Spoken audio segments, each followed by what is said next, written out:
Hey,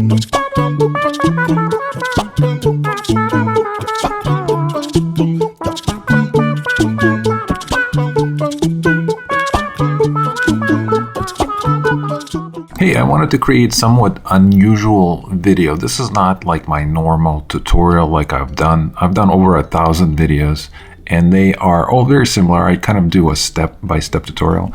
In this one, I wanted to do something unusual. I created this character in one of my shorts.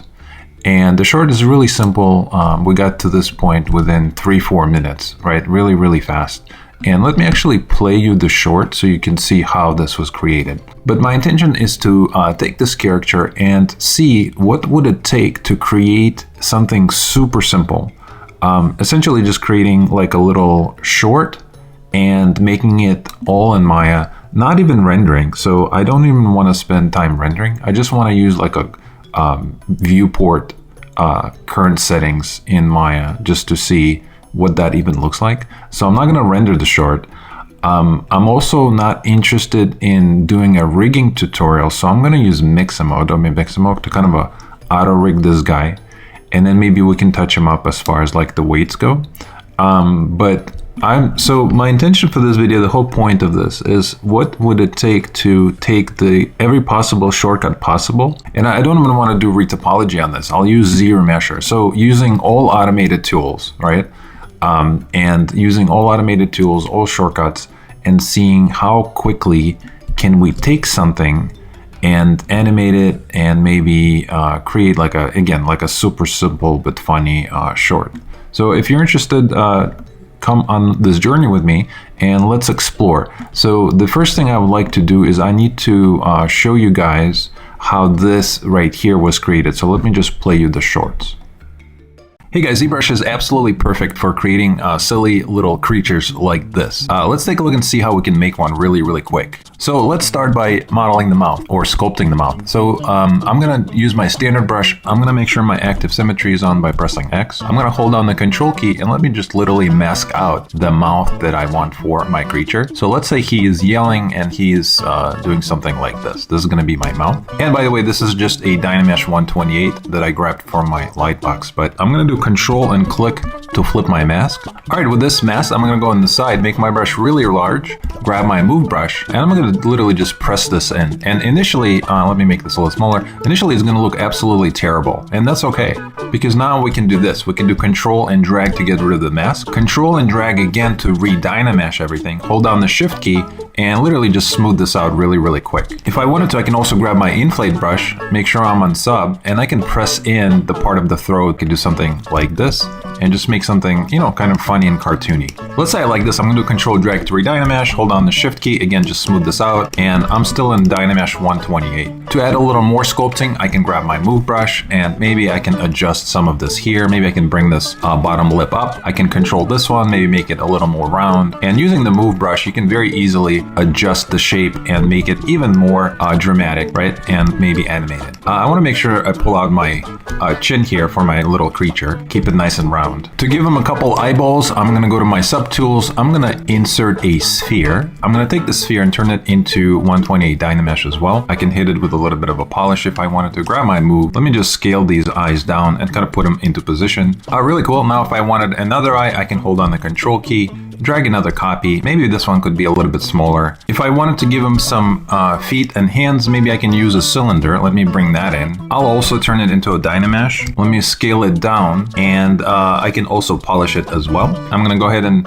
do something like this. I'll do Control and drag to drag another one, and maybe this could be his little foot. I can do a mirror and do mirror and weld. I'm gonna take the body, move it down in my subtools, and I'm just gonna literally merge it down into one. Because I'm still in Dynamesh, I can do Control and drag to infuse these together. And now holding down the Shift key with the active symmetry on, I can melt them together, right? So it looks nice and seamless. Super fun. Let's go ahead and do a tongue. If I wanted to, I can also jump out of the symmetry and maybe break the symmetry just a little bit so it feels a little more interesting, right? Let's go ahead and give him some teeth. For that, I'm gonna insert yet another sphere. I'm gonna jump out of the perspective view. Now holding down the Control key, I can make more copies of these teeth. And maybe I can give him, you know, maybe I'll give him 3 on top. We could give him a couple antennas. I'd love to give him some pupils. I'm gonna insert yet another sphere. Now if you add some poly paint, you can do a fun little render in Blender or program of your choice. Okay, so as you can see, the character couldn't possibly be more simple. It's really basic, and hopefully you can just follow this short right here and maybe make something somewhat similar. The next short is just creating the eyelid, so I'm going to go ahead and play that as well. And this is going to make sure that we are all on the same page moving forward with the rest of the video. And if you like these kind of ZBrush shorts, I have so many that I've made. Take a look at my ZBrush shorts playlist. There's some really amazing jams that I picked up through many years of working in this space and using ZBrush, and check those out if you want to learn in these little tiny increments or mini lessons. Hey guys, I'm having so much fun playing with this character. I'm just going to continue. So this is literally part 3 of the short. In the first one, we modeled the character. In the second one, we rendered the character. In this one, I thought it would be fun if I'm just going to keep going. I'm looking at this guy. I would love to add a way for him to blink. Maybe it would be fun to ZRemesh this guy and bring him into Maya for like a quick, simple rig to animate him. So if I wanted to add a blinking, how would I do that, by the way? So if I select the eyes and turn my polyframe on, this is what I currently have. So this is obviously, you know, before I even ZRemesh it, I suppose I can just create the eyelids from these shapes here. And to add the eyelids, I think the way I could do that, there's so many different ways I could do it, but I think what I'm going to do is this. I'm going to duplicate this shape. So now I have 2 layers, right? Definitely going to auto group it, right, to make sure that they are indeed separate. And then what I could do is this. I can go into inflate and literally just inflate these shapes. And I'm going to hide everything else at this point. Let me press shift and hide everything else just so I have this layer. So actually, to turn these into eyelids, what I could do is I can go to geometry, go to ZRemesher. Let me ZRemesh this with the keep groups on. I'm going to turn adapt off, and I'm going to switch my target to something super low like 0.5 and simply say ZRemesh. All right, it's going to give me something like this. Now this is nice because that means I can go back to subtools. Let me turn on all of my other shapes. I'm going to actually hide the pupils. But now what I can do is I can use this low poly version to turn these into eyelids by going to Z modeler, right? I can hover over these edges here, press spacebar. I'm in polygon actions. I can go to delete. I can do a loop, and I can just literally delete some of these loops that I don't need. And I can keep the other ones for some eyelid action, right? Maybe I can rig and animate these, and that'll be really fun. So, and they don't need to be even because this is such a crazy character. But something like that, I think, is what I was kind of going for as far as the eyelids go, right? Now I can put the pupils back on. I would need to, of course, add some thickness to it. So I'm going to go to Z modeler. Let me hover over this. Let me do extrude. All polygons, literally take these and just give it some thickness, right? And now if I press Control D, obviously it's going to start rounding this off. If I want to maintain this sharp edge, I would, of course, have to go to geometry and let me find crease, and I can do a crease border, right? Now if I press Control D a couple times, take a look. I have this nice looking shape that has the sharp edges for the eyelids, and it's absolutely ridiculous, and I love it. This is exactly what I wanted. So now if I wanted to control this, maybe I want to adjust this right here, right? I can, of course, use my move topology, make it super large, and I can individually just adjust these any way I want, right? Just maybe align them a little bit better. The next thing I would do, obviously, before I ZRemesh this, I would love to straighten these legs and have him actually stand instead of being in this pose here. All right, cool. So that kind of takes us to this point here. The only other thing that I did is I have these 2 eyebrows that I added, and those are just rounded off boxes, right? So nothing spectacular. All right, so what would be the next step? If I wanted to take this and I wanted to create a low poly version of it in order for me to rig it, right? So if you're brand new to modeling and animation, one thing you must know is that in order for you to create a rig, you cannot use a dense model like this one. So for example, if I select this layer for the body, right, you could see it has active points 272,000, right? That's a lot of points. So, and the reason for that is because if you are attempting to move this around, this geometry in like an animation program, right, there's way too many points to calculate. For that reason, you must create a low poly version for this. So even if it's not a game, you still need low poly version to create animations. So I hope that makes sense. All right, so the next logical step for me is going to be to take this character with all these different layers, right? And what I need to do is I need to create a low poly version of this.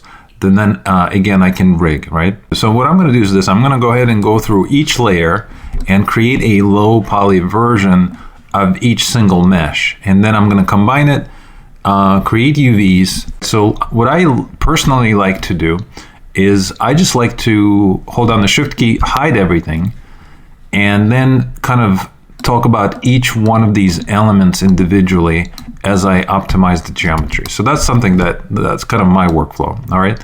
So I'm going to take these eyes, and let's start from the eyes. Okay. So I'm going to go to geometry, and I'm going to currently review and see what is my current situation. So I see that it's 90,000 points. If I turn my polyframe on, you can see I just have these two blobs, two spheres just kind of sitting next to each other.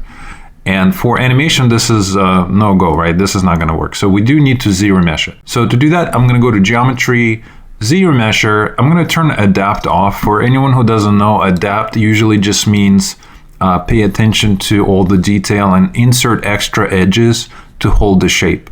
So this is not the case for me, right? This is super simple, so I don't need Adapt. I'm just going to dial this way down to like 0.5, something super low, essentially 500 polygons. That's what my target is set to. I'm going to make sure my active symmetry is not on because this is not symmetrical in any way, right? And let's see, and I'm just going to, I don't need keep groups because these are just separate meshes. So I'm just going to do ZRemesh, all right? See what ZBrush gives us. All right, so I'm going to get these two blobs. It's only 499 points. And for animation, this is absolutely perfect, right? If this was a game character, by the way, you probably want to go in the back and delete all the extra polygons, because if those are not seen, right? Obviously, if I, unhide this, there's a lot of polygons that are not being seen, and those need to be deleted, right? But this is not a game character. This is going to be an animated character, so I don't really care about that. 499 points for these eyes is absolutely perfect. So I'm just going to continue moving down.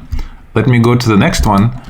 This one is going to be, again, from our short. If you watch the short and you follow the short, you will see that this is the version that I got, and it's 724 points. I'm going to delete higher. In the short, I actually subdivided it. I don't need to do that. I'm going to delete higher. I just want the low poly versions of these. And this is, once again, I think this is perfect. It's very low. I'm very happy with that. I'm going to go to the body. So here's what I'm going to do. I'm going to jump out of the perspective view, hold down the Shift key. Let me snap to my straight view here. I'm going to do auto groups. And now what I would like to do is I would like to break this mesh up into pieces so ZBrush can ZRemesh this by using polygroups. So what does that mean? I'm going to press Control, and I can use my lasso with my active symmetry on. I can literally just mask out pieces of this, right? Even if I do something like this and do Control W, I can assign a different polygroup just to the legs. And what that's going to do is going to, ZBrush is going to look at these loops or these polygroups, and it's going to insert edges based on this flow. So essentially, I'm kind of deciding how the the topology should be flowing. So that's important, right? Let's do Control and let me see. Let's kind of get the bottoms of these feet, and maybe I can do a nicer job, just something a little cleaner, right? Something like that is great. Let me do my Control W and assign different polygroups to those. So essentially, again, I'm just kind of breaking into little pieces. I'm going to do the same thing with these arms, right? I'm just going to do something like this. Let's turn those into a different polygroup. Let's do the same thing with the ends of the hands. Do the same thing here. I definitely want to keep this kind of nicely organized as well. So actually, that was a mistake. Let me get the entire thing first, right? And now I can kind of go in sections and see if I can kind of control it a little better. So even something like this, I think, is going to be absolutely perfect, right? So I'm telling ZBrush, have all the edges flowing this way. Nice. I'm not really too concerned about the body. If I wanted to, you know, we could maybe paint the inside of the mouth, or one thing I could do actually is this. I can press Control and let me switch it from, let's see, lasso to quick pen, right? And what I'm going to do is this. I'm going to actually just hold on the Control key and literally just create a loop for this character, just going all the way around the mouth only. All right, it's going to give me this selection right here. Now, if I do Control and W, it's going to break this up. And this is going to be great. All right, I think, honestly, this is all I need. I'm going to go to ZRemesher, turn Adapt off. Let me say Keep Groups, obviously, because we did all this work. And let's see, the target for this I think should be super low poly. I'm thinking about, I'm just gonna do 0.5, you guys, just something super tiny. All right, and then I'm gonna make sure active symmetry is on because this is symmetrical and I don't need anything else. I'm just gonna simply try ZRemesher and see what it's gonna give me. All right, take a look. It's going to give me something like this. And honestly, one important thing that I want to point out is take a look at these beautiful edges that are running along our shapes. And this is exactly what I want, right? So obviously, if this was a shoulder, you can see I can have a nice bend here. For these, this makes sense, right? If I want to bend that. So this is a kind of a simplified example, but you could see how this is exactly what I want, right? So I'm gonna actually jump out of the poly frame and see if I need to touch anything up. Because I had the active symmetry on, you could see I have a few sharp elements that maybe I could adjust. So for example, I'm gonna press, I'm just gonna grab my move brush and maybe, you know, I could just adjust this just a little bit so it doesn't feel so sharp, right? Maybe I can bring this up a little, kind of round this mouth off a little as well. So that right here, I think is pretty good. The other thing that I'm a little concerned about is that the little thing in the throat just feels like maybe it's a little too wide. There you go. So just a couple little touch-ups. I love the topology. It's super low. It's only 1,000 points. Let's continue. I'm going to go back to my subtool. Let me pick the next piece, which is going to be, again, this is just a simple box that's rounded. I don't need to do anything. It's only 98 points. I'm fine with both of these brows. Let me go to the pupils and do the same exact thing. If I turn on my poly frame, I just need to dial them way down. I'm going to go to geometry, turn adapt off, turn this to like 0.5 as I've been doing. No active symmetry because these are different scale, and just do a quick ZRemesh. And I think that is perfect. You know, maybe I can dial even more. I'm going to say half and hit it again with the ZRemesher. And that's even better, right? Only 195 points. Nice and simple. Go back to the subtool. I still have the tongue and the teeth, so let me adjust the tongue. To ZRemesh it, I am going to use the symmetry, right? And I'm going to go to my geometry, turn adapt off. I'm just going to keep using 0.5. For some reason, that feels good to me. I'm going to say active symmetry because this is symmetrical, and just do a ZRemesh on my tongue. And that's going to give me this. Now, look at the density of the topology for the tongue versus everything else, right? It feels a little too dense. Even though it's still low poly, it just seems like it doesn't really match. So I'm going to say half and do it, hit it again. And that's a little bit better, right? To me, that feels, I don't know, a little bit closer to the eye. So it's only 400 points. The whole thing is just so ridiculously low, which is going to be great, right? This is actually would be an amazingly awesome, like a mobile game character, honestly. So I love it. This is great. Let's see. The last item I think is going to be his teeth. If I turn my poly frame on, you could see what those look like. They're just spheres with AccuCurve on to create this point. So I just literally turned AccuCurve on, grab my move brush, grab the sphere and just made this pointy teeth. And then I used H polish to press in the sides of the teeth. So that's it, right? Again, super simple.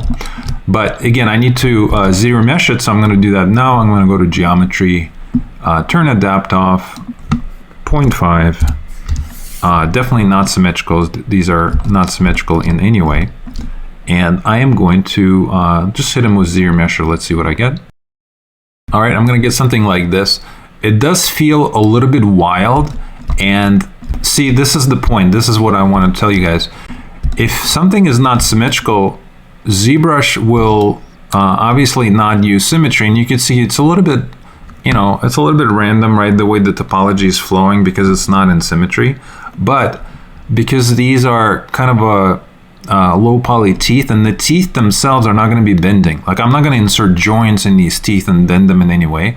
They're always going to be still. And for that reason, this topology is absolutely perfect, right? If I needed to animate these, maybe, you know, I would be more mindful about the edge flows and all of that. But that is not the case here, right? So I hope that makes sense. I'm just kind of trying to cover all the little tiny points for anyone who is brand new to this stuff. So I'm going to jump out of the solo, and this is what I have right now. So this is my finished low poly version of the character. All right, and I think he is going to be fun to try to do something with. All right, so what would be the next step? Next step is definitely, usually what I do is I don't want to override my high res one, so I'll do, you could do save next or save as. And if you're doing this with me, whenever you're building, whenever you're taking a high res character and you know, converting it to low poly, definitely save it as low poly. Don't don't delete your other one. It's really good practice to have both in case you need that other one for baking, right? So we're not going to cover that here, but that's an important point for textures. All right, so I'm going to do save as. Okay, so what would be the next step? How would I automatically create UVs for this? I don't want to spend time sitting here creating UVs. I just want to do something automatic. Well, for that, I can, of course, use ZBrush's UV Master. If you go to Z plugins, you do have something called UV Master, and it's automated tool, and it works fantastic, right? So the one thing I must do if I want to have one UV sheet is I have to put all of these pieces in the same layer, right? Otherwise, if I unwrap these individually, I'm going to have different UVs for each shape, and that's not what I want. That's going to give us many different textures, right? If we want to create one texture for the character, we need one UV, meaning this has to be combined into one shape. So I'm going to go to merge down, and I'm just going to quickly merge all the pieces into one. So I'm going to go into my UV master. I'm going to turn symmetry off because there's a few things that are not symmetrical. I don't think that's going to be important. I definitely want polygroups on. One thing I could do is I can use polygroups to control my UVs, right? And right now, if I leave it as is, and I'll just do unwrap and do a flatten, you can see that I have many different pieces based on polygroups. So essentially, every one of these islands, right? I'm going to do unflatten. Every single one of those islands are the different polygroups. So if I wanted to simplify that, or maybe control it a little bit better, I can use polygroups to do that. So for example, if I do auto groups, right, come back here and do unwrap again, you will see that I have a lot less pieces. And that could be a good thing or a bad thing. It's a good thing because you have a lot less of a mess, right? It's a bad thing because you have a lot less control. If you're doing textures, you want specific elements to be broken into different UVs in order for us to paint a lot easier. So for example, if I do Control Shift and click on the body, and then if I'm inside the Substance Painter, maybe I want to paint inside the mouth, really quickly. And for me to do that, it would be really helpful if the inside of the mouth was a different UV space or a different polygroup, right? And we can actually control that here. So for example, if I wanted to mask out or separate the inside of the mouth, I can use Z Modeler, right? And what I can do is this: I can press spacebar, I can go to polygroup, polyloop, and check this out. If I just simply click on this loop here, it's going to select this entire loop for inside the mouth, and I can probably even do this one. And that is great because then in Substance Painter, I can actually select this all at once and paint it a different color than the body. So I hope that makes sense. I'm gonna hover over this one, go to polygroup. I'm gonna do polygroup island. And if I simply click on this piece inside, because it's separated by this purple one, check this out, it's gonna add it to that selection. All right, I hope that makes sense. And this is great. I could do the same exact thing to separate the legs, for example, right? Let's do that here. I'm gonna go to poly loop. Maybe I can create a loop from this and a loop from this one, right? And then do the same thing with the island. By the way, if you wanted to assign a different color, let me show you how to do that. You can click, hold on the left click and press Alt, and you can change the colors. So if that's something you want to do, you could do that. I'm going to go back to the island, and I'm going to simply click on this one and this one. So now I know the legs in my UVs are going to be separated, right? And that's awesome. So I have full control over my UVs because I can control it with my polygroups. Let's see, I'm not really liking this edge right here. I'm going to go to move, make my brush really small. I'm going to take this point here and just let me adjust this a little more. So make sure I have this nice clean edge flow. Let's see what else. I'm going to go back to ZModeler. Let me do the same thing with these arms, right? I'm going to go ahead and do poly loop. I can turn my active symmetry on so I could do both of them at the same time. And maybe I can create a separate piece for that. I'm going to separate my arms, right? So they're separate as well. And finally, let's just do maybe these, the little antennas as well. So a loop, let me do a loop. Probably right here, I think is fine. Go to island, separate that, and check this out. Now I have all these separated, which means I can go back and do unwrap. And now if I do a flatten, this is going to be amazing, right? This is a beautiful UV with complete 100% control.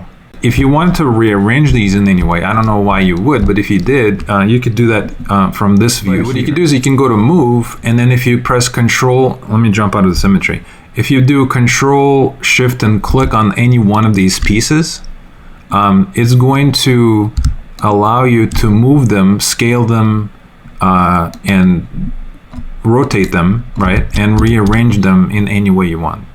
So you can even mask stuff out if you don't want to, if you want to pin something down, but it's really easy to rearrange these if that's something you want to do, right? So in my case, this is perfectly fine. So I'm going to do unflatten. So now I have the UVs done, the low poly is done. I'm going to definitely save this once again. All right, so the next step is going to be, let's run them through Substance Painter just for fun real quick. Why not? I'm going to go ahead and export this out. Once you do, you can do FBX or OBJ, it doesn't really matter. Let's jump into Substance Painter. All right, and then in Substance Painter, I'm just going to do File, New. I'm going to leave this on. I'm probably going to do 1K, 1024. Make sure Auto Unwrap is not on because we did the UVs in ZBrush. And I'm just going to select my model. All right, I'm going to say OK. And this is our little guy in Substance Painter. So the first thing I'm going to do immediately is probably bake him. So let me go do that. I'm going to click on Bake Mesh. I'm going to set this to 1K, I think is fine. I'm going to say use low poly, mesh as the high poly mesh. And I can leave everything as I don't really need ID. I don't need world space normals. But I don't need position. Some of these thickness, I don't need any of that. Honestly, I just want to maybe use, you know, like a color map, and that's really all I want. So I'm just going to do a, let's do bake selected textures. All right, essentially it's going to give me a normal map. Doesn't really matter. I don't really have any normal detail, and it's going to give me an ambient occlusion. Again, don't really care about that. I just want to do, let's just create super simple textures, right? I'm going to delete the one they gave me. Let me just create a new one, and let's just do something super simple. So if I want this character to be purple, in my case, that was what I did in the short, I'm going to come here. Let me select like a purple color, right? Something that I like. So let's say I like this here. That's fine. I'm going to go ahead and duplicate this color, and I want the mouth of the character to be darker. All right, so I'm going to go ahead and select a darker purple for inside the mouth, maybe something like this. I'm going to press Alt on the color, and to assign it just for the inside of the mouth, I'm going to right click, do a black mask, select this tool here, polygon fill, make sure my UVs are on, I can just click. because we did the UVs inside ZBrush, we can have full control in here over, you know, things like the inside of the mouth. So that's pretty cool, right? I think this is great. Let's go ahead and assign something to the tongue. I'm just gonna duplicate this again. Let me decide on the tongue color. Maybe I can just do something kind of pinkish. I think that's fine, right? Let's say I like this. I'm gonna go black mask, assign that to that, and now I have something like this. All right, very cool. Let's do the teeth. I'm gonna go ahead and come here. Let me select maybe white. Maybe I can do like a little bit of a off-white for the teeth. And to color them, I'm gonna do a black mask. Grab this tool again and just simply select my teeth. All right, very easy. I'm gonna select these as well. I think those should probably be the same color as the teeth. And these probably should be black. So I'm gonna go ahead and select, let me just do a pure black color here, and let me do a black mask and just simply click on this and that. And then also, of course, I think I want the eyebrows to be black as well. So this is, you guys, this is my textures. Super simple and clean. And I think that is all I need, right? That's gonna be pretty much it in Substance Painter. You can, of course, get fancy and add textures, you know, skin details and all of that. I don't really want to do all of that. I just want to keep it as simple as possible.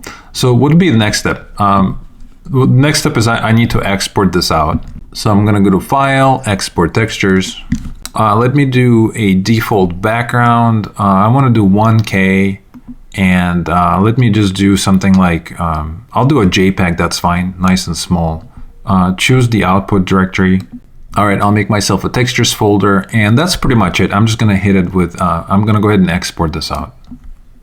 If I wanted to review my textures, I can click on this button here. All right, and you can see these are my textures. I don't really need any of this. I'm actually gonna probably just delete it.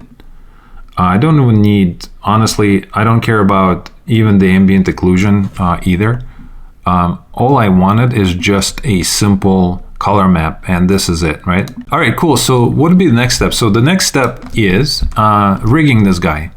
And to do that, let's use Mixamo. And I'm gonna use the same exact model that I used to import into here to create textures for Mixamo. So let's go there. All right, so here I'm in Mixamo. I'm gonna go ahead and let's browse animations or log in if you need to. And this is gonna be perfect. So for me to auto rig our character, what I'm gonna do is this. I'm gonna upload, click on the upload button, and I'm gonna select my file. All right, I'm gonna say next. And now what I need to do is simply place these little labels on where it needs to be. So this is gonna be the groin, this is gonna be the knees, right? I'm gonna do that here. I'm just gonna do the right side, and you can see it kind of copies it. So I'm gonna do it on the elbow, and these are gonna be my wrists. Now, he doesn't really have a chin, so I'm just gonna place it here, that's fine. And I definitely don't want any fingers, so I'm gonna turn the fingers off, keep it somewhat simple. We want the symmetrical, and I think something like that should be fine. Let's say next. All right, once it finishes, you're gonna get the little preview animation. It's gonna look terrible, but that's fine. I'm gonna say next, and I'm gonna say next again. All right, and this is what I have. So this is the character. I don't really care about any of the animations. I just want the rig. So what I'm gonna do is I'm gonna just go ahead and do download, and I'm gonna say with skin, and let's go ahead and jump into Maya once it downloads. All right, in Maya I'm gonna do file import, and I'm just gonna import my little character from Mixamo, and this is what I get, right? If I turn on my joints, you could see that Mixamo kind of placed everything for me, and now I just need to adjust any of the skin weights. But now I didn't have to create this rig, and that was the entire point, right? I kind of wanted to skip that piece and do like a shortcut. And I think this is great. If I wanted to test and see this rig, what I could do is this. I could select it. I can go into Human IK and I can define it. If I create character definitions, then we can get access to controllers automatically. So I'm going to do that now. I'll say create character definition. I'll double click on the pelvis. All right. If you double click here and just select it, this should turn green. And now if I say open and just leave it on HIK and do OK, all the joints will automatically be linked, which means if I go in here and just do control rig, Maya will automatically give me the control rig for the entire skeleton, right?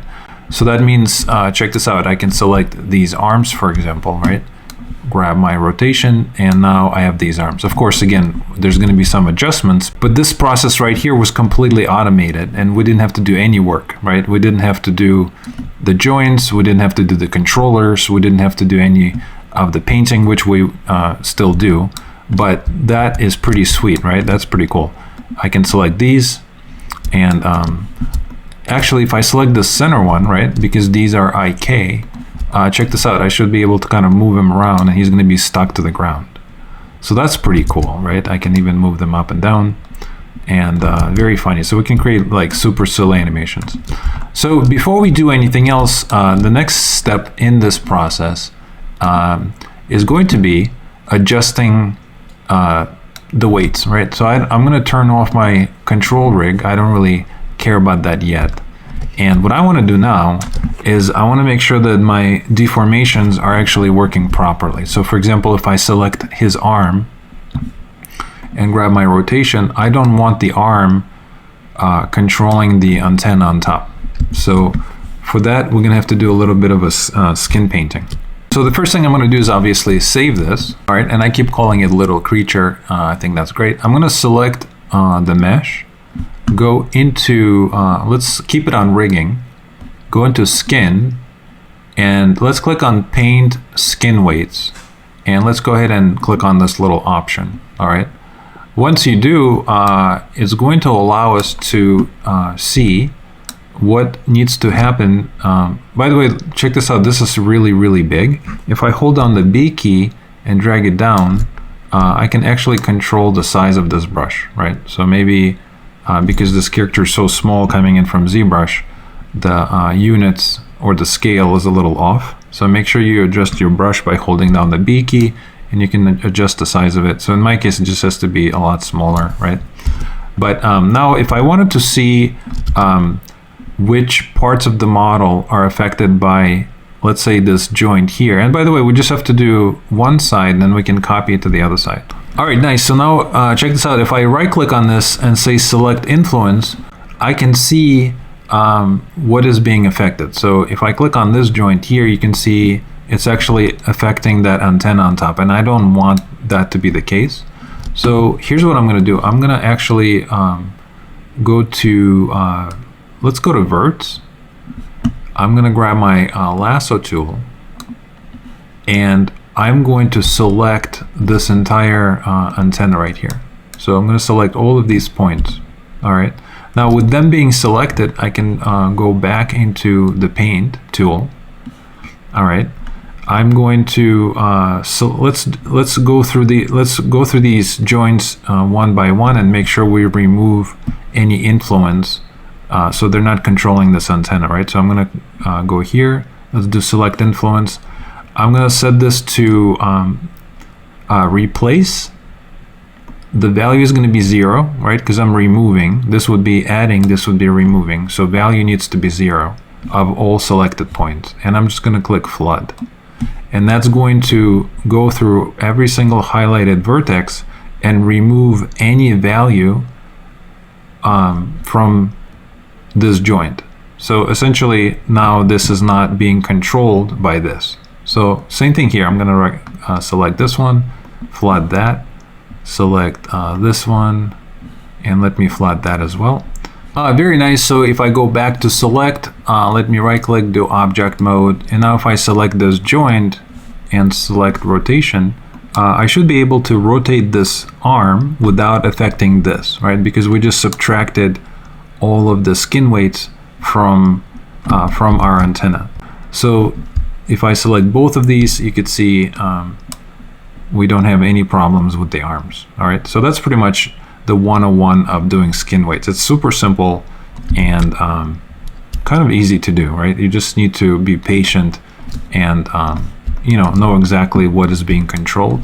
So in this case, let me select this guy, and if I try to rotate it, you can see it's rotating things that maybe I don't want, right? It's rotating stuff inside his mouth because he's such a strange shape, right? I just need to adjust some of this. Let me select his knee and see if that's the problem. This one is fine.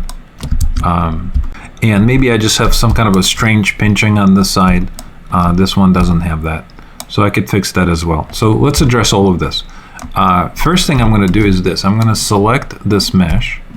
I'm going to right click, go to faces. I'm going to click on this polygon, hold down the shift key and double click. And that's going to select the entire loop. All right. Now I'm going to do, let me do the same thing here. I'm just going to double click.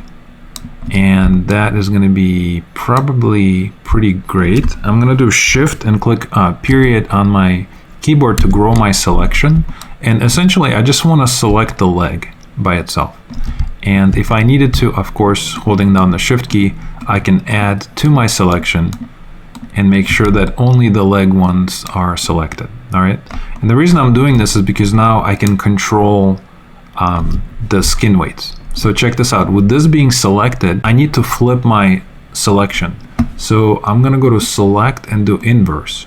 All right. Once I flip it, let me do this. I'm going to go back into skin weights. And now if I right click on my joints, like we did with the arm, you can see I have little things that are maybe being controlled that I don't want. So same way, I'm going to go to replace value of 0 and just flood it. So I'm flooding the entire mesh, telling this whole mesh up here to please disconnect from this joint, right? So let me do that same thing here. I'm going to select the bottom one, do a flood, and just make sure that none of these are controlling anything weird, right, inside here. And that should be, if I wanted to test that, I'm going to go back into there. Let me select this joint once again. Now if I rotate it, it should just be rotating by itself, and that's the case. All right, very cool. Let's check this one. It's kind of fun, right? I'm gonna, same thing, right? It's doing this weird thing up here. So I could do the same thing, or I can maybe copy the skin weights from his left side over to his right side and see if that's helpful.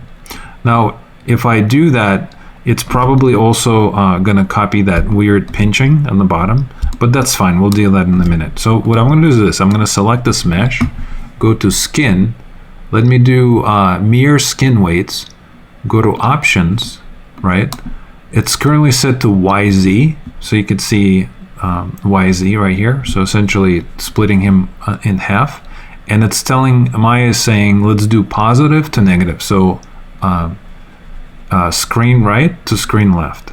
All right. And I'm just going to do, I'm going to do mirror. All right.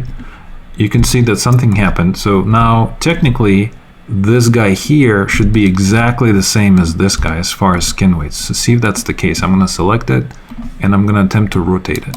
And it sure is, right? We totally fixed the skin weights by simply mirroring it across. And hopefully that didn't break anything here. This is still fine.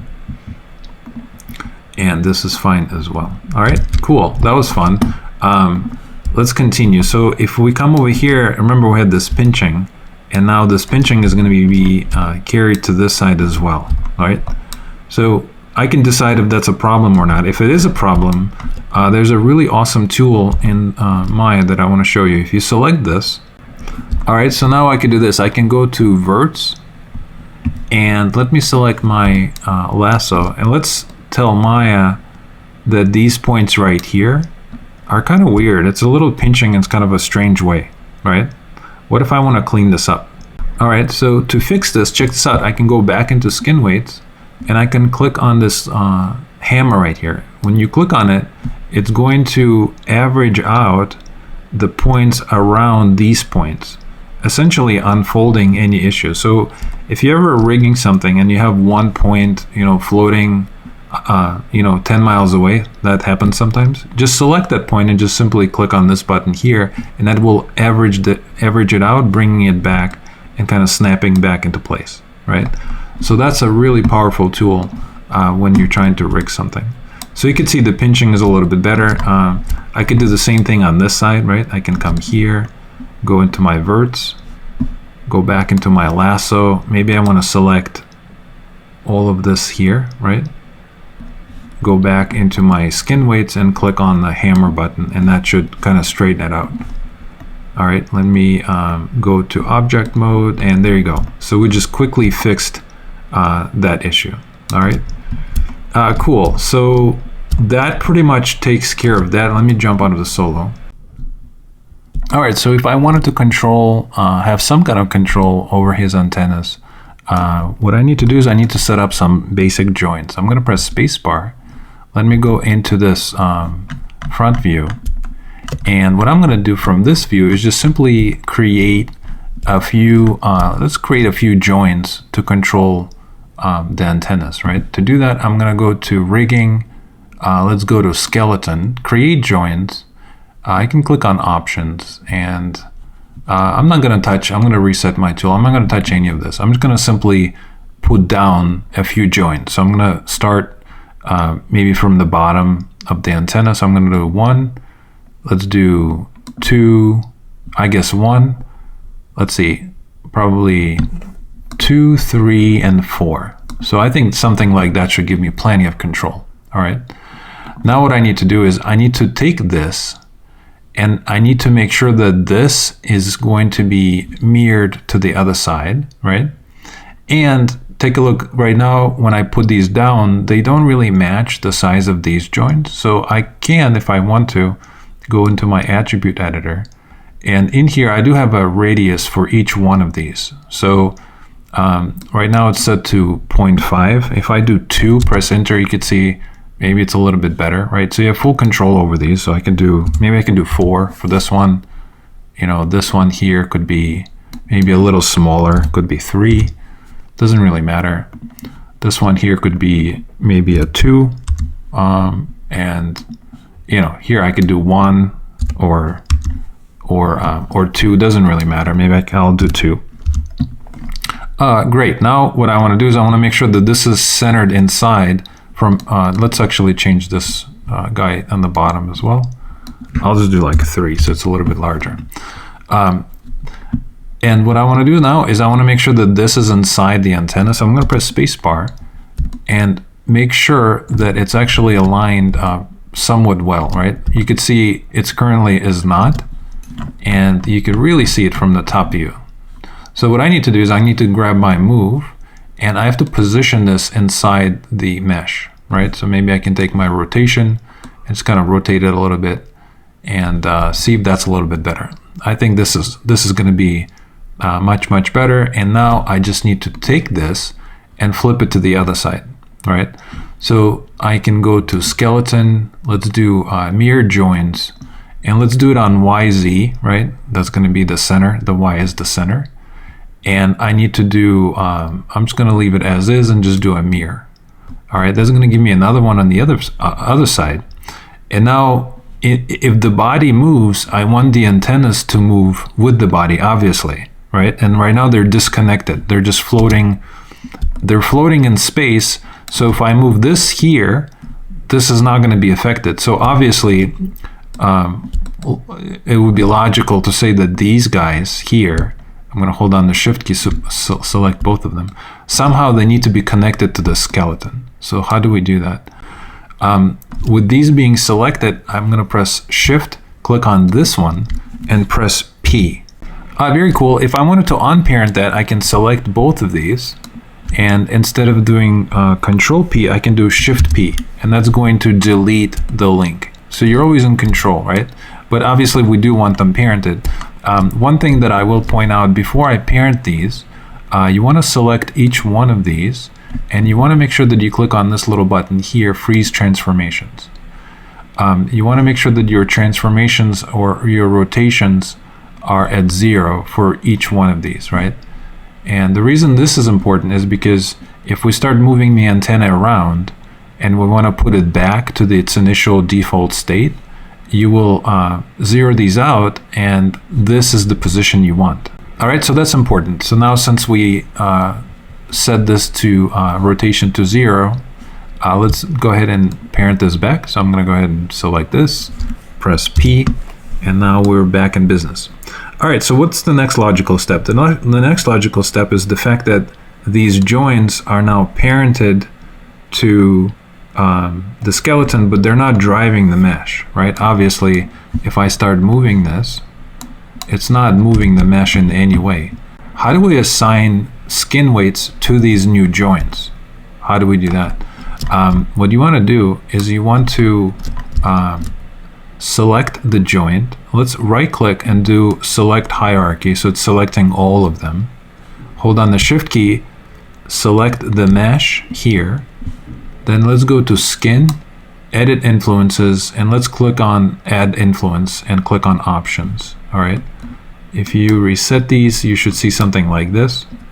I'm gonna say lock weights because we don't want Maya assigning any weights. We want to manually paint them in, right? So let's do lock, meaning all of these will be 0, and I'll just do apply. All right, I need to do the exactly same thing on this side.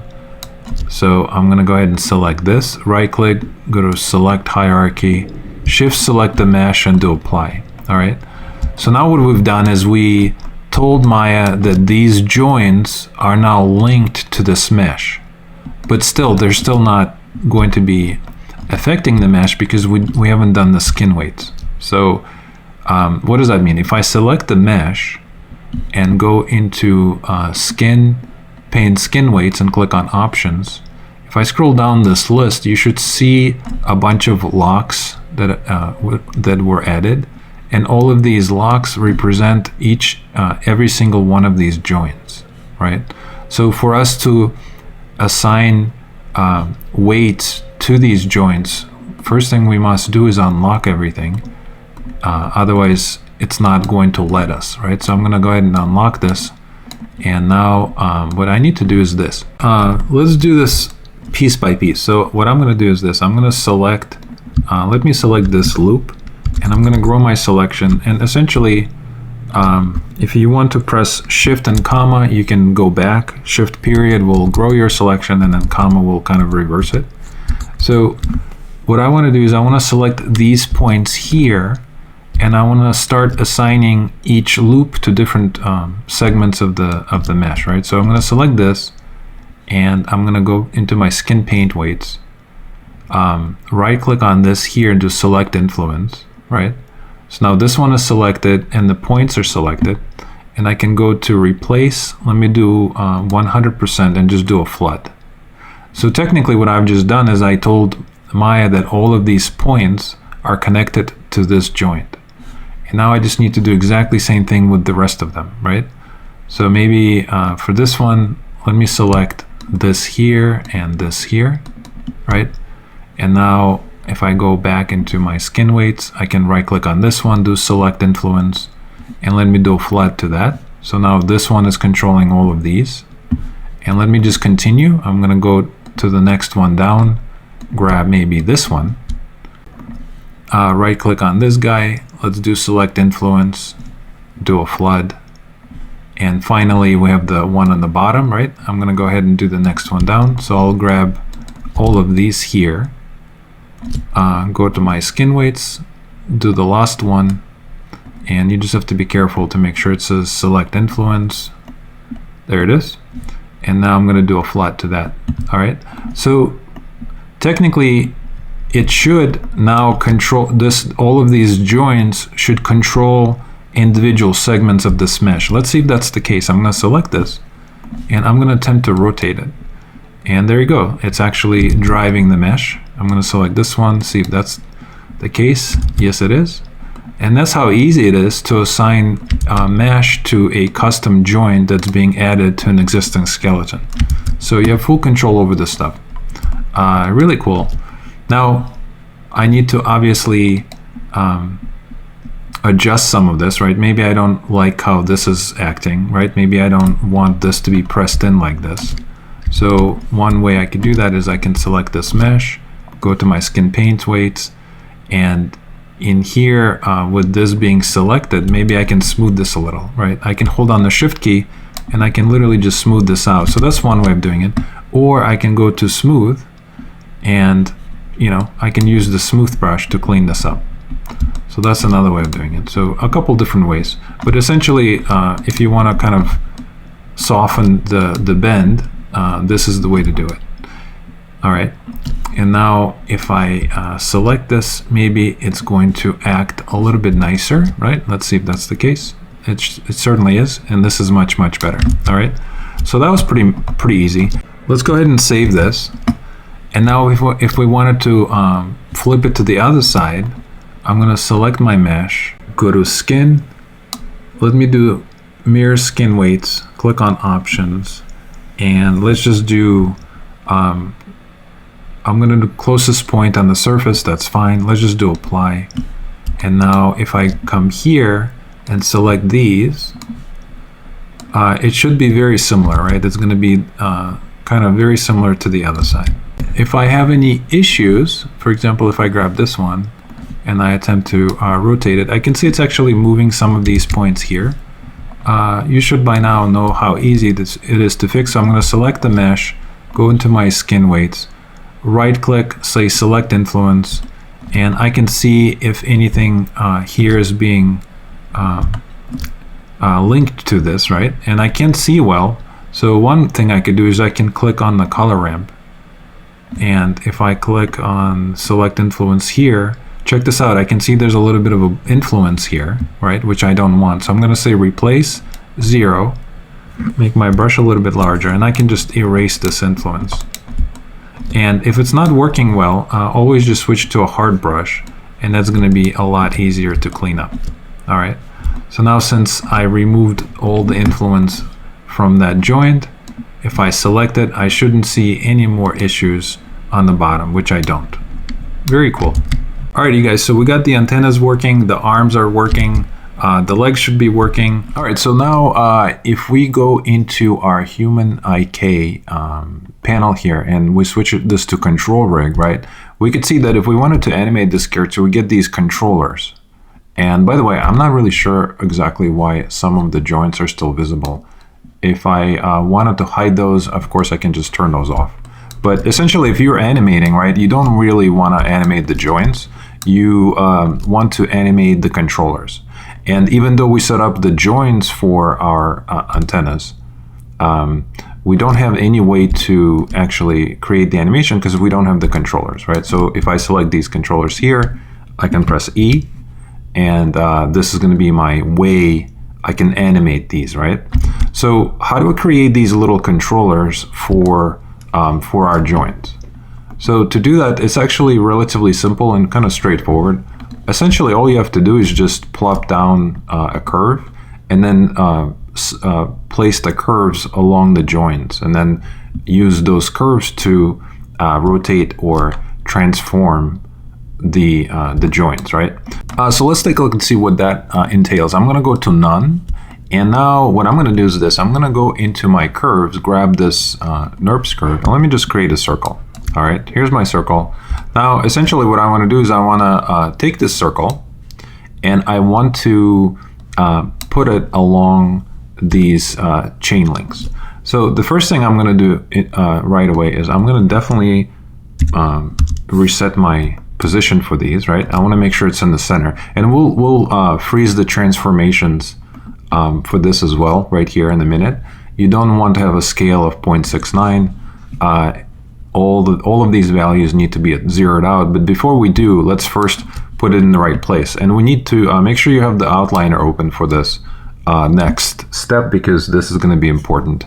Usually the way I do it is each joint has its own controller, right? So that's, I think, the smartest way to do it. So let's do this. I'm going to press spacebar, go into the side view, and I don't really want to see the camera. So let me turn off the camera, and I just want to look at the curves and the joints, right? And I want to make sure that I'm going to deselect my mesh so I don't accidentally select it, right? Awesome. Let's go ahead and find our curve. Here it is. I'm going to grab my move, and what I'm going to do is I'm going to move this into position, and let's start probably from the bottom one first.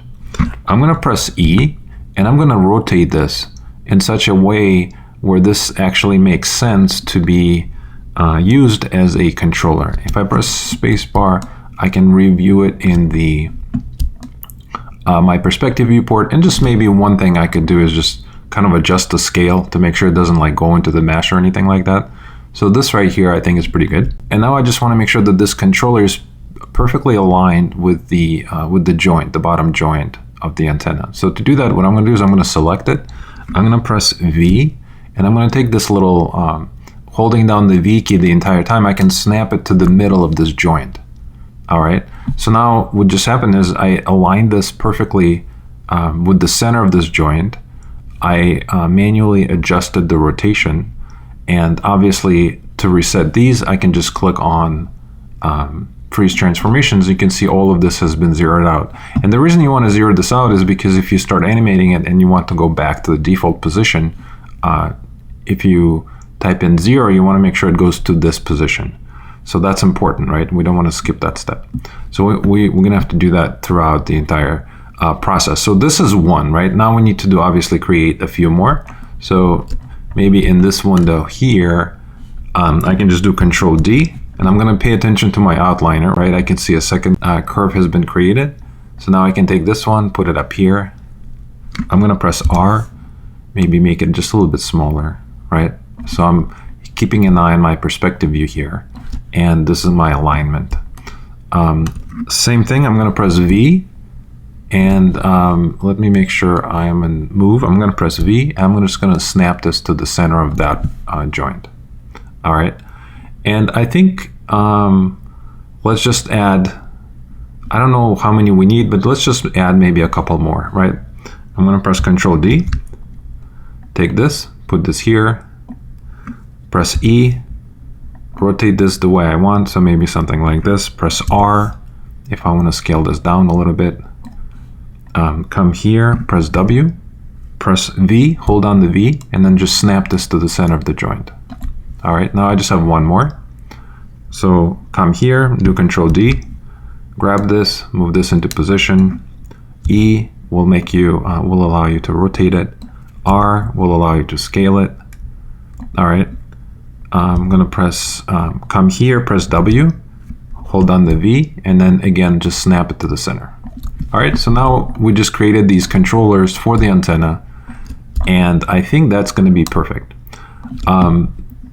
Next step that I need to do is obviously I need the same exact setup for the other side. All right, so let's go ahead and flip these over. I'm going to select all of these, press Control G to put them in the group. I'm going to grab my move. And now you can see my pivot is right in the center, which means I can do Control D to copy this. All right, really cool. Now I can go to rotation, and I can even come up here, hold down the J key. When you press J, you could see the snap will be activated, and mine is currently set to 15. If you don't see this tool settings, just double click on any one of these, and then the tool settings will come up. But essentially, all I want to do is come up here, hold down the J key, and I just want to rotate these controllers to the other side, right? So I'm going to rotate it and snap it to this side. Let me go into perspective view and just kind of review and see what we got. So we have these controllers now on both sides. And obviously at this point, they are not going to be controlling the joints, right? So to stay organized, let's grab these two groups. I'm just going to middle mouse drag them into this one. So now it's kind of all together. If I open this up, I can rename these, right? These are going to be my antenna controllers for the right and the left. I'm fine. I'm just going to leave it like this. These are our joints. So everything is kind of in one group. So now what we need to do is we need to link these controllers, each one of these, to the joints. But before we do, we must put them in the proper order. So if I select this one, it needs to select all of these other ones, right? So what does that mean? That means if we come here and go to, let's go to group 2 first, right? This is going to be his left side. And you know what? Maybe I should actually call this left A, left antenna. This could be right A, right antenna. So what I'm going to do now is this. I'm going to grab this one, and this is going to be one below it. So I need to make sure that 2 is connected to 1. Or essentially when I move 1, 2 follows. So what I'm going to do is I'm going to take my middle mouse drag and drag this into, I'm going to drag 2 into 1, 3 into 2, right? And I'm going to drag 4 into 3. So now you can see how it's like a little staircase, right? I have 1, 2, 3, 4, and they're all parented, which means if I grab this bottom one, right, and try to move it, right, you could see that it's going to move all of them. So we want that, right? And we want to do the exactly same thing with this one. So I'm just going to do that really quick. I'm going to put 2 into 1, 3 into 2, and then 4 I'm going to drag into 3. All right, very cool. So that should be perfect. Now, of course, I want to select them all. And very important, I'm going to click on freeze transformations. And what you want to do is, as you select each one, you want to make sure that all of these are zeroed out, right? Super important. So that's the case for me, right? I can select each controller and they're all zeroed out. Cool. So what would be the next step? The next step is going to be linking each one of these controllers to the proper joint. And that's super easy as well. If I select this, the bottom one, hold on the Shift key and select this one, I can go into, let's go into animation. Let's go to constraint, parent constraint, open the options, and make sure maintain offset is selected. And just simply click apply. I'm going to select this next one, hold on the Shift key, select this, and do apply. And then continue, right? I'm going to grab this one, hold on the Shift key, press apply, and do the same thing here. And then, of course, repeat the same exact steps on this side. I'm going to grab this bottom one, hold on the Shift key, do apply, and let's just do it 3 more times. So very simple, but now this is going to be great because it's going to allow us to do something fun. We can hide the joints. I'm going to hover over these joints and press H to hide them, right? And now check this out. If I go back into my controllers, I have all the controllers for the entire character, including our newly set up controllers for the antennas, right? So now if I wanted to animate these, I can select, grab both of these, grab something like the rotation. Check this out. We can rotate them, right? And that is amazing. So let's do this. Let's check this one here. All right. And that's the case. Now, if I still see any kind of movement, right? In my case, I'm moving it and it's affecting something down there.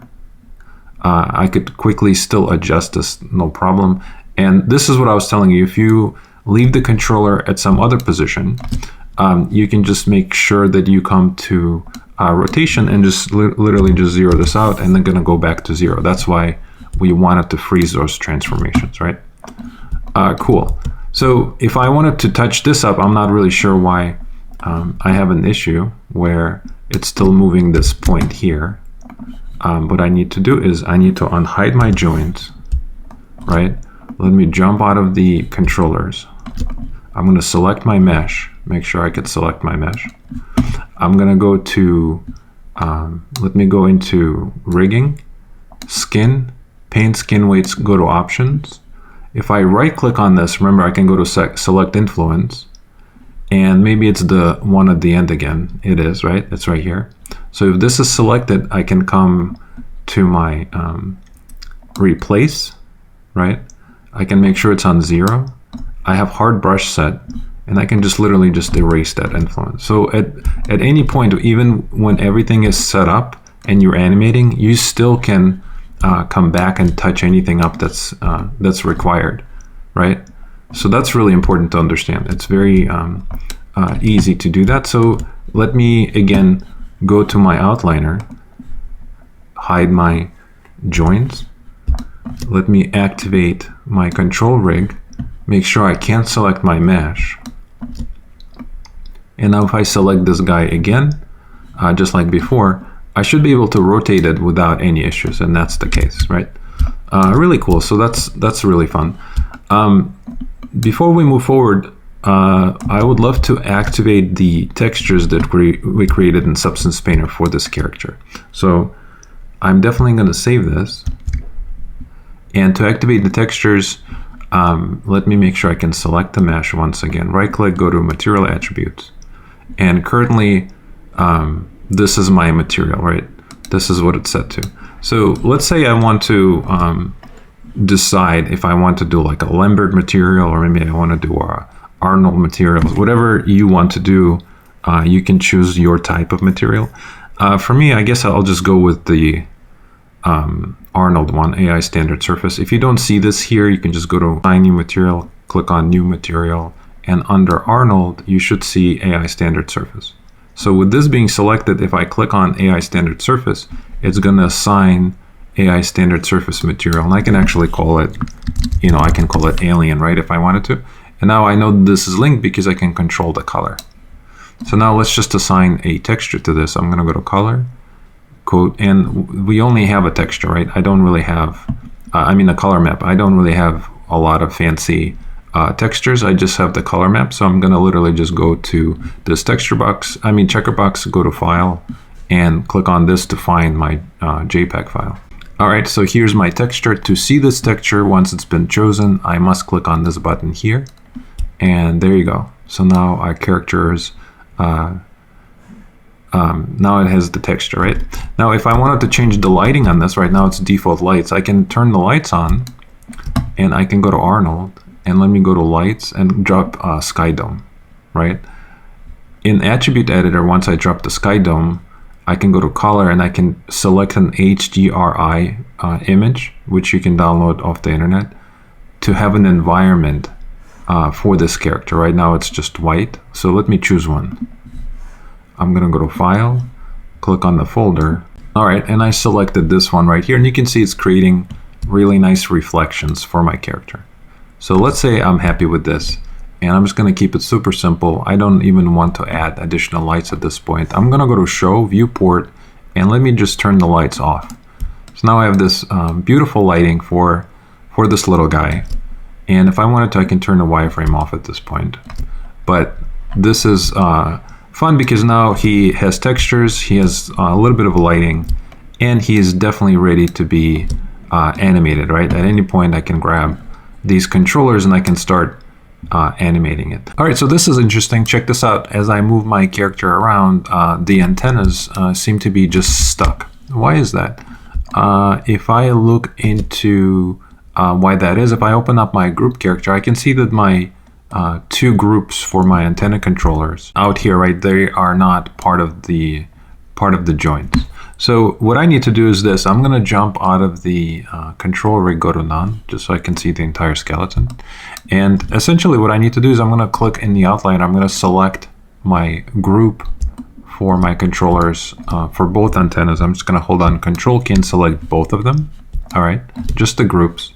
And now what I need to do is I need to parent these to the skeleton so it follows the skeleton. So what does that mean? I'm going to press Shift, and let me just simply click on, for example, this joint here. And then I'm just going to simply press P. And take a look what just happened.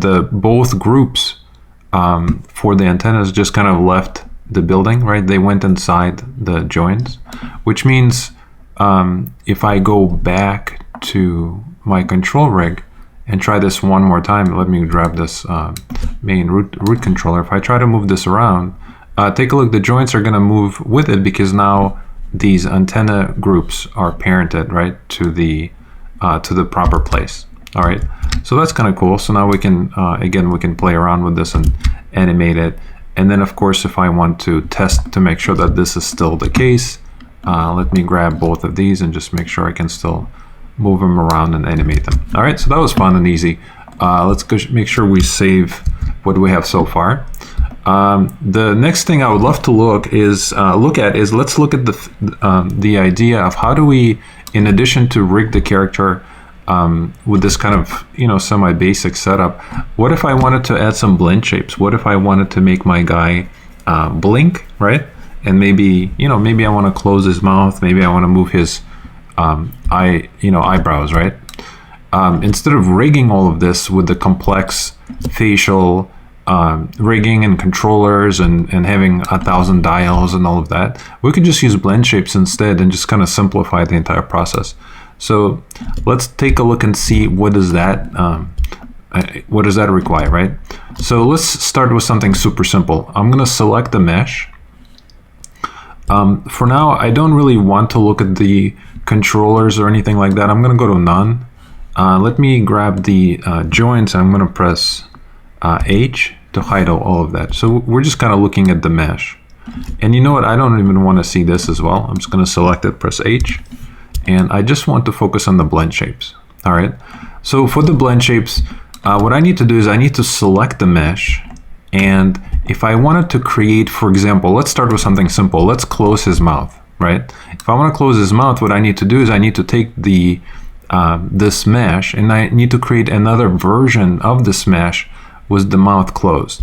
And there's a couple different ways or methods to do it. You can take this mesh here and create, 20 different variations of this mesh kind of lined up, and then use that as a target to morph or blend between different shapes.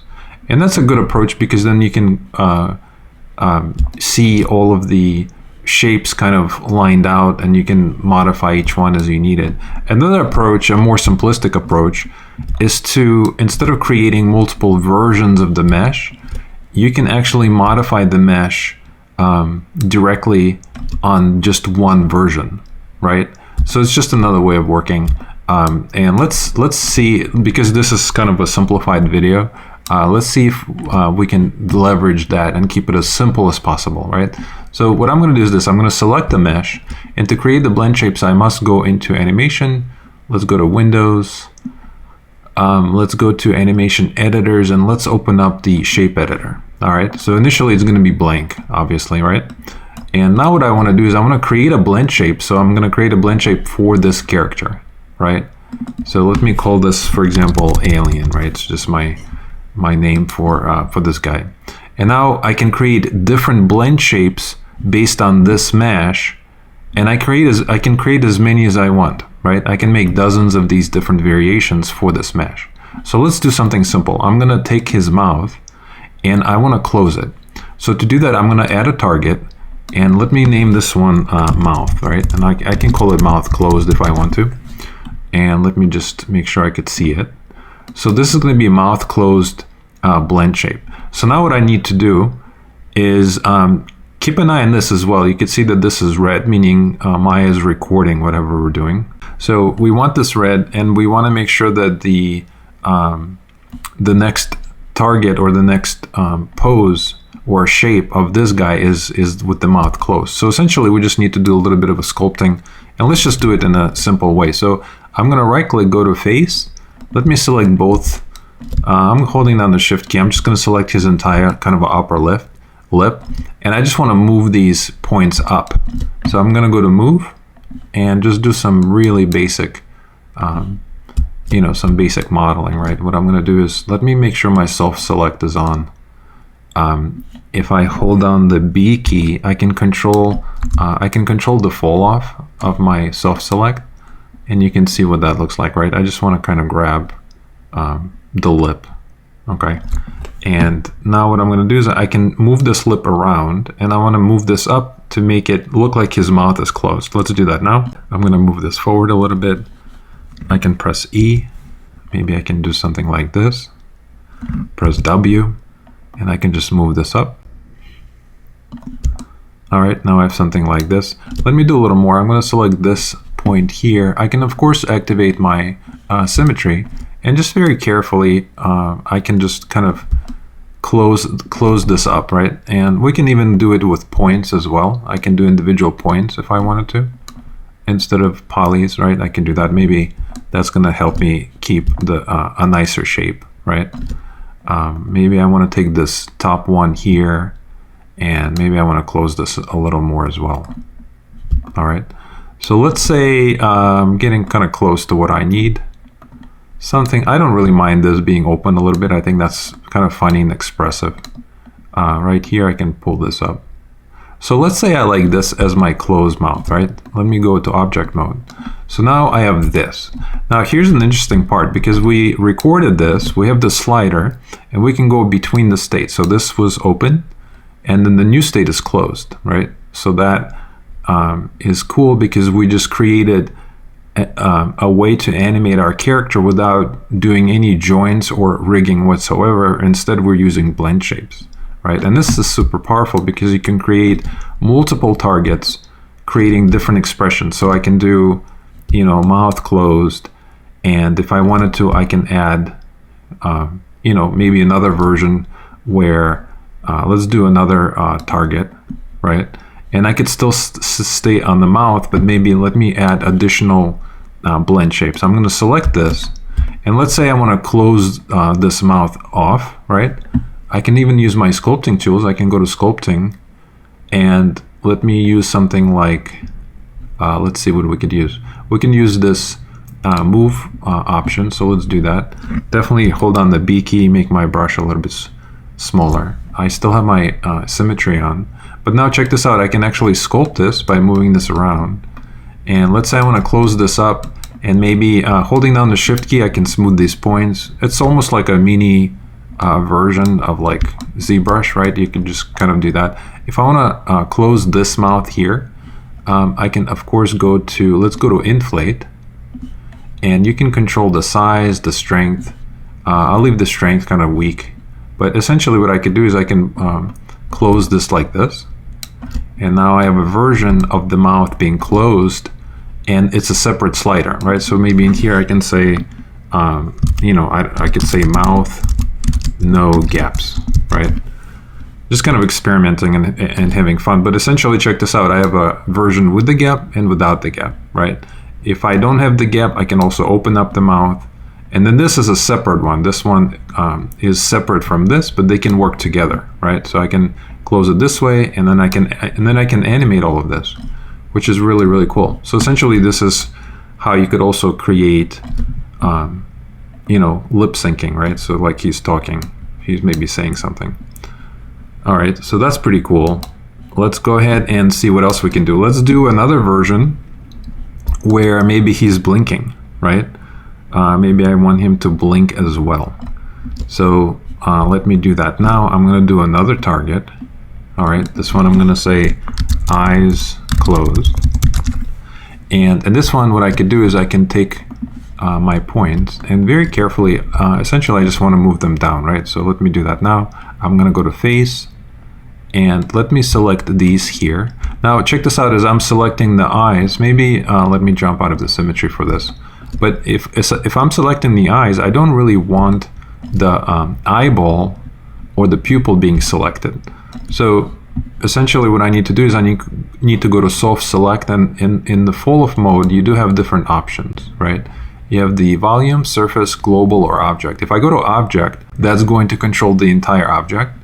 So in my case, I really do want to keep it on surface, meaning it's only going to apply to this top eyelid because that's what I have selected, right? So holding down the B key, again, I can control the fall off. All right, and now if I just, maybe I need to reselect this. I want to make sure I'm only dealing with that eyelid there. But essentially what I could do is now I can just close this off, right? And very carefully, maybe I can go on the side view here and just kind of take this entire eyelid, and maybe I want to pull it, you know, halfway, right? Maybe a little more halfway, so he's kind of blinking towards the bottom there. And of course I can adjust it, make sure my spacing is correct. And before I do anything else, let me go to the bottom eyelid. Do the same thing. I'm just going to double click on this one, and very carefully from the side view, maybe I want to pull this up and close this eyelid, right? So there's going to be a little bit of moving back and forth to make sure it's looking nice. Let me select this one, just kind of put it into place. And you know, let's say I like something like this. All right, that's going to be my blink on his left eye. So now I need to do exactly the same thing on this side. I'm just going to grab these. I can't do them at the same time, you guys, because this is not symmetrical. So let me do it kind of one at a time. I'm going to do this one. I can come here. Let me grab these points here. Just going to move them up as well. All right, fun. So check this out. Now I have this, right? Now if I go to object mode, I have a version of this character with the eyes closed. So now check this out. I can do the slider, and I have full control over him blinking, right? So now we have the blinking and we have the mouth, and that is pretty cool. All right. Of course, if I want to do, you know, each eye individually, I can do that as well. I can do left eye, right eye. But essentially, this is, I'm just showing you kind of the basics, right? In addition to all of that, maybe I could just do something with the eyebrows. I'm going to select that, add another target, and maybe this one could just be brows. And I don't really want to do, you know, one at a time, but what I could do is I can just, for example, select both of them and literally just move them up. And that's going to be my animation for the brows. And now check this out. I have the ability to control the brows, right? I guess the last thing we have is the tongue. Let's do one more final one. I'm going to select the shape, add another target. Let me call this, I'll name this a tongue. And let me do something with the tongue as well. Maybe I can just pull it out or something. Maybe I can just move it around a little bit. Let me grab a face right there. And in addition to that, maybe I can select the entire thing. Let me grab my rotate. Maybe I want to rotate this to the side and move it, you know, move it off to the side. So now he is going to move the tongue, and it's also going to go to the side. So really fun, right? Blend shapes are so fun because you're literally sculpting instead of controlling anything with joints. All right. All right. So now since we have all of this, let's jump out of the edit. Definitely save this. Now we have a few blend shapes. We have our controllers, right? And now I think it's time for us to maybe create a simple animation, right? Let's do that now. So to begin the animations, of course, I need to make sure I see my controllers, right? Let's go ahead and activate those. I'm going to activate my joints and let's turn everything on. So now we can see everything. I can actually hide the joints. I'm going to go to viewport. Let me not look at the joints just so I have the controllers by themselves. Great. So this is fantastic, right? Now let's go ahead and create a simple animation. I'm going to stay at 30 frames per second. And let me just do something simple. Let's just do like a 50 frame animation. Let's do that. Now I'm going to go to frame 0 and let's just decide what is the animation. What is he going to do? Well, the first thing that I personally like to do is definitely get him out of this default T-pose. Let's select these controllers here. I'm just going to go to frame 0 and press S. And to put him in a default pose, I'm just going to literally take his arms, press E, and let me just bring them down. So he's kind of chilling. Maybe I don't really want his mouth to be open like that. We can use that maybe for later. Let's go ahead and close it. And let's decide if we want to, you know, keep the sides open or not. I think I kind of like this right here. I think this is nice and expressive. All right, let's say I'm happy with these. So the first thing I'm going to do is on my blend shapes, if I am going to leverage these, let's go ahead and set keys. So I'm going to set keys for all of these. This is going to be my initial state for this guy on frame 0, right? So this is going to be my default pose for this character. Maybe I can close his eyes just a little bit, just for fun. All right, so next let's go ahead and decide what is the actual animation. I'm thinking of something super simple because this video is getting already kind of long.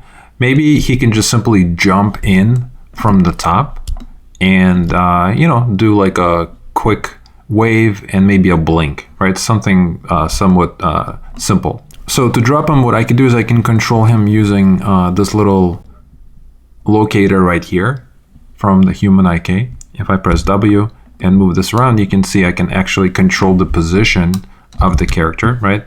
So here's what I'm going to do. I'm going to press S to set a key on the locator, and I want him to drop from the sky, and maybe I'm going to press S again, right? On frame 5, he's going to drop down and then he's going to land. So it's kind of somewhat fast. All right.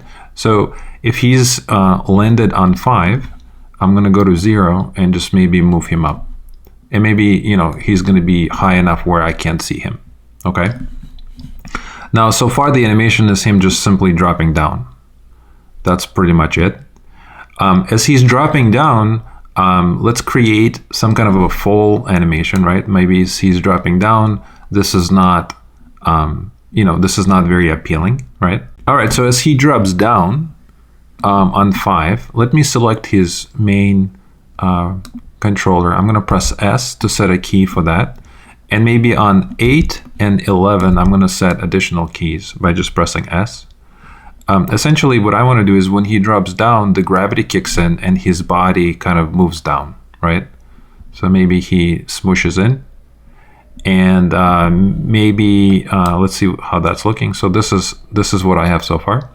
And then as this happens, maybe these things here come down as well, right? So I'm going to press S, go to 5 and 11, and right here I want to take these guys and just kind of bring them down, right? From him falling, right? This is going to be the situation. All right, so antennas kind of come down and then they bounce back up. Fun. And as the antennas come down here, maybe these guys here can continue falling just a little more. So let's animate these. I'm gonna press set keys on 5, 8, and 11 as well. Right here, maybe what I want to do is maybe bring them in even more. Let me grab my move, and if I wanted to, I can also kind of move them down as well, right? He's really feeling the gravity of his landing, and now I have something like this. And maybe this is a little bit too fast. I could slow this down if I wanted to. I can, of course, holding down the Shift key, I can select the controllers that I set the keys for.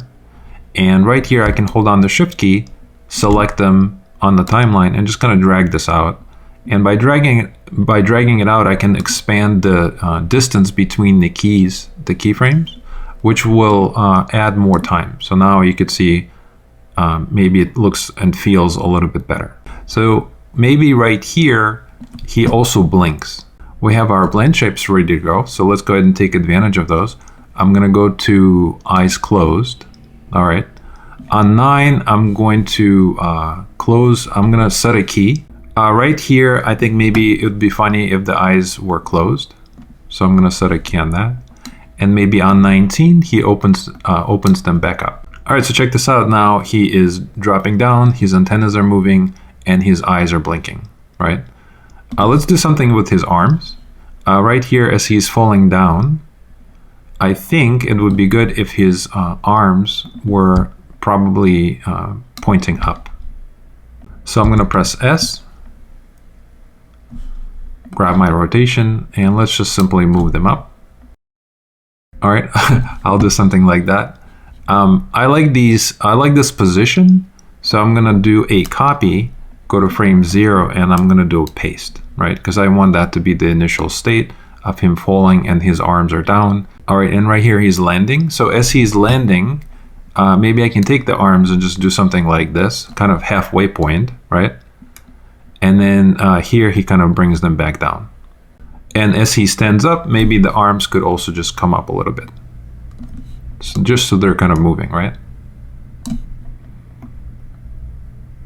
All right, let's review our simple animation. All right, next let's do something with the eyebrows, right? So maybe right here, I'm going to take the brows and I'm going to make sure that they are way up. I'm going to set a key on that.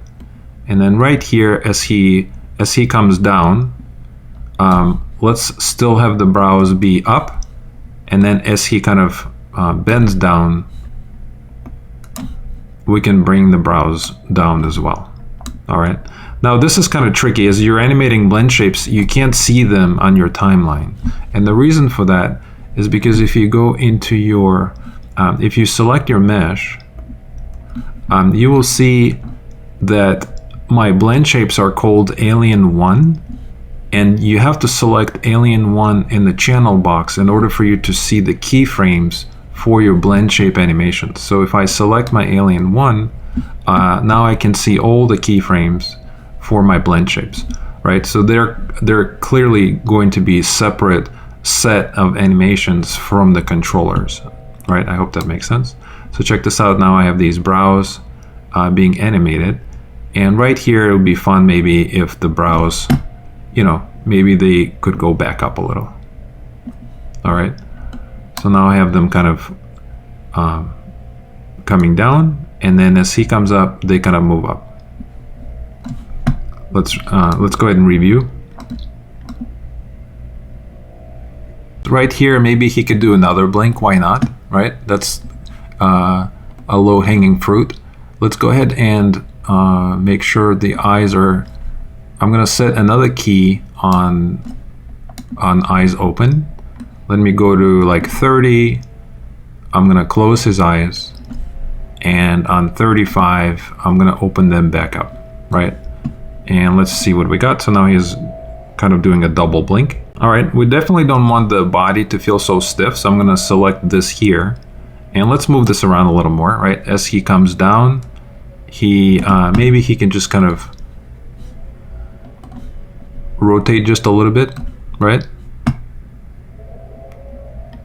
And let me rotate it a little bit this way and a little bit this way. Just kind of adding, what I'm doing is I'm just adding a little bit of a life to him so he doesn't feel so stiff.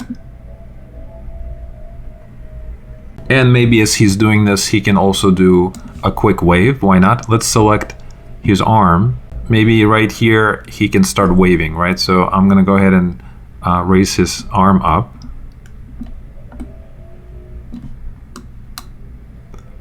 And as I'm selecting this, you could see, let me rotate this actually because it's kind of getting twisted.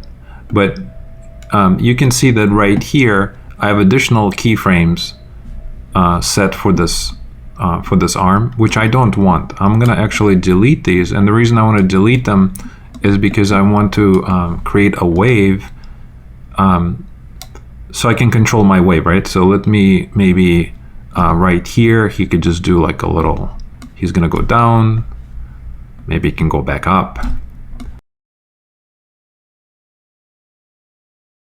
All right, and right here, maybe his arm can just go back down to normal. All right, let's see what we got. All right, as he starts to wave, I think it would be funny if he also did something with his body. So let me actually, let me look at this. So as he starts to wave, I would love to actually have him tilt.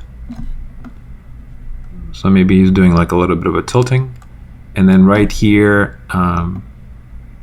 let's make sure he's still tilting. And maybe even more here. And I'll just do one more here as well. And now he's kind of going back to normal. And maybe right here, actually, as he's going from back to his center, it would be fun if he went a little bit the other way, right? Let's take a look. All right, super fun. I think that it feels like these guys need to be animated way more, right? So right here, let's start moving them around. I'm gonna press S, and let me just start moving them around a little more, just so there's some life in the ears, right? So maybe something like that. And maybe they can go back down. So let me see what that looks like. All right, I'm kind of doing it fast, but the point I hope you understand is not for me to create mind-blowing animation. It's just to show you the process, and that's my whole point of this video. Is just kind of taking you through the entire kind of setup, right? That you could just spend a long time creating perfect animations. But in this case right here, I feel like it would be awesome if the brows moved a little more, because I like how they're moving here and then they kind of stop, right? It's kind of just dead. So let me do a little stuff here as well. I'm gonna set a key on them being at this point.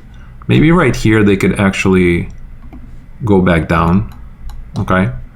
And then right here, I do like them kind of up for some reason. I think that's kind of cute. All right, so let me see what that feels like. Yeah, I think that's cool, right? Just a little more motion in the brows, just adds a little more life. And you can see how you just slowly build more and more movement, and that creates more and more interesting effects. So now let's go ahead and address the mouth. Right here, maybe as he comes down, he hits the ground, then he kind of stands up, and maybe we could do something with his mouth, right? Let me set a key for this, and then right here, maybe he can just open it up a little bit. His mouth is kind of open. Maybe he can close it just a little bit, and right here I can close it even more all the way back up. Okay, I think that's kind of cool. Obviously the tongue now feels like it needs to be moving as well. So right here, as he opens his mouth, I'm gonna set a key. And then right here, maybe his mouth could, the tongue can go on the side. Just kind of something silly, right? I'm actually gonna set the key on the mouth here. And then right here, I would love it to start going to the side a little more. Yeah. All right, let's see what we got.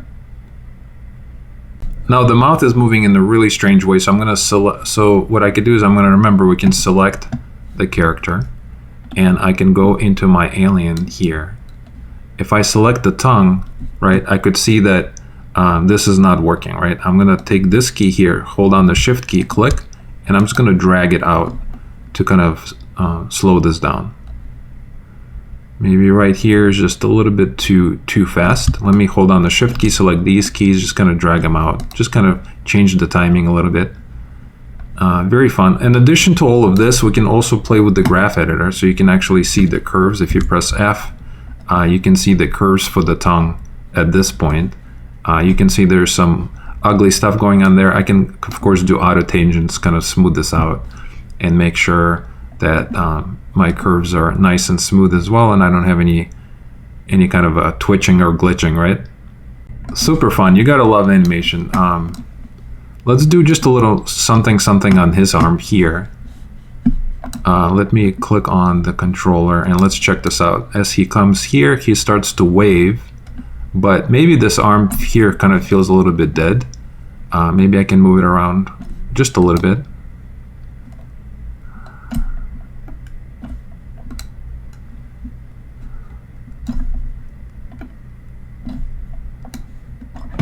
All right, let's see what we got. He's cracking me up. We could have actually animated the pupils as well. So that's pretty easy to do, right? Just add another target and just move those around. Honestly, I totally want to do that. I don't know why. I feel like that would be cute if we animated the pupils. I'm gonna select this guy and let's add another target to our alien, right? I'm gonna add another target. I'm gonna call this one pupils. And what I wanna do is I'm going to, let me just simply double click on this, press W, and maybe it would be funny if this was something like this, right? It just kind of went inside, maybe even got a little bit larger, right? By moving this in and out, we can control the size of these, which is kind of funny. So if you're doing this with me, you know, it's up to you, but maybe I could just do something like this. And let me go to my object mode and take a look. All right, now I can animate his pupils. Check this out.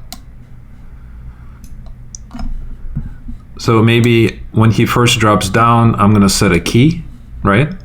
And then right here, as he starts to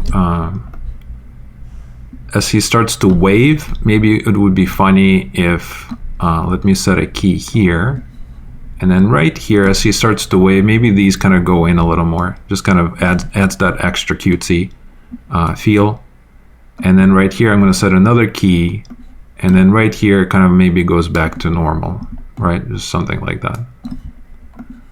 And let's take a look.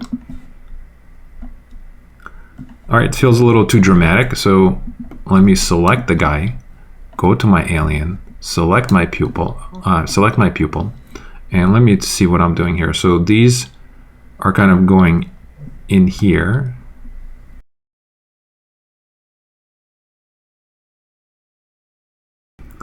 Cool. All right, so you can continue playing if you're doing this with me, but in my case, I think I'm done. The other thing I'm going to say is that if you wanted to preview this, you can of course do a play blast, or you can do a full rendering of this guy. But you could turn on your ambient occlusion. You can also do anti-alias if you want to do a beautiful, clay blast. You can select this and press 3, and that's going to give us a nice round version of this character, right? Maybe it's a lot more presentable. If I wanted to hide the controllers, I can just go to Show. I can say None, and then under Show, I can just simply select the polygons, right? That's the only thing I want to see. All right, let me just tweak this a little more, but if you enjoyed this video, please like and subscribe. Also, please consider joining my membership. That helps me a lot to continue creating content for you guys. And thank you so much. I will see you guys in our next video.